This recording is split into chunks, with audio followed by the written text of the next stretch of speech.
October on record.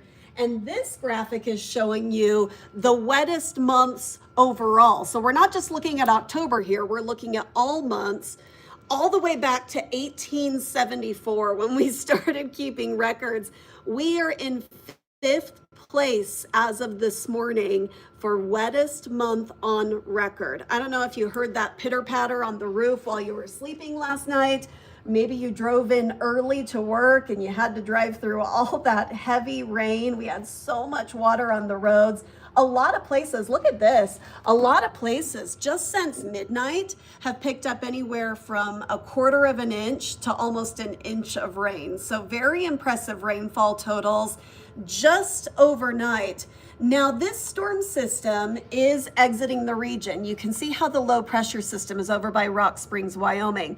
This low pressure system has a counterclockwise flow like this, which does keep the Wasatch Front in a northwesterly flow. Now the Wasatch Front's very favored when we get that northwest flow because we've got the Wasatch Mountains right here. So as the winds come in from the northwest, they get pushed up and over those mountains. And so that gives us extra lift in our atmosphere and gives us quite a bit of rain. So we had that going on overnight, plus the lake kicked in. We have very warm water in the Great Salt Lake right now, and the air moving in is pretty cool. So that gives us some extra lift right over the lake.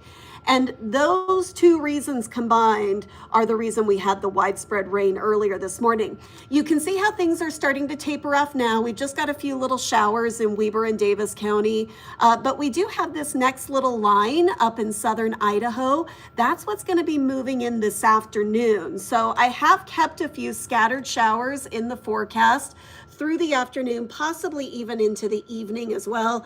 I think once we get to the evening hours, it's just a stray shower or two. Things are really wrapping up by this evening. And then overnight, we're gonna see clearing skies. So that's gonna mean it's a cold night. Look at these low temperatures. We're gonna drop to about 40 degrees here across the Wasatch Front, but we'll be at or below freezing for a lot of these mountain valleys. Nephi's going to drop below freezing, Richfield, Cedar City. Now, a lot of these places are our normally cooler spots, so a lot of them have already frozen, but these are the areas that have not had a freeze yet, and they are likely going to get very close to freezing tonight. So we've got a freeze watch for Duchesne, for Price. That does include Highway 10 down to I-70, and then west central Utah, including Delta. So if you're in one of these areas, you might want to harvest the garden before you go to bed tonight. If you want to keep the garden going, you can cover it, but it gets harder and harder as we get deeper into October to keep those gardens going. So you might just want to harvest it and be done with it.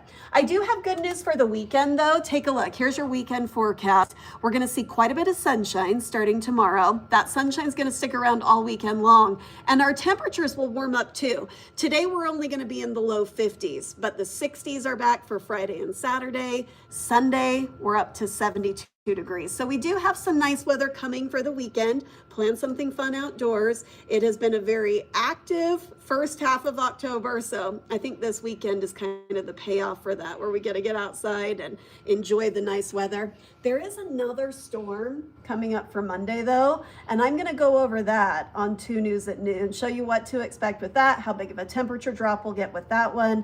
So that's all coming up for you in a couple of hours on 2 News at Noon. Hopefully this has been helpful for you, and we will see you later.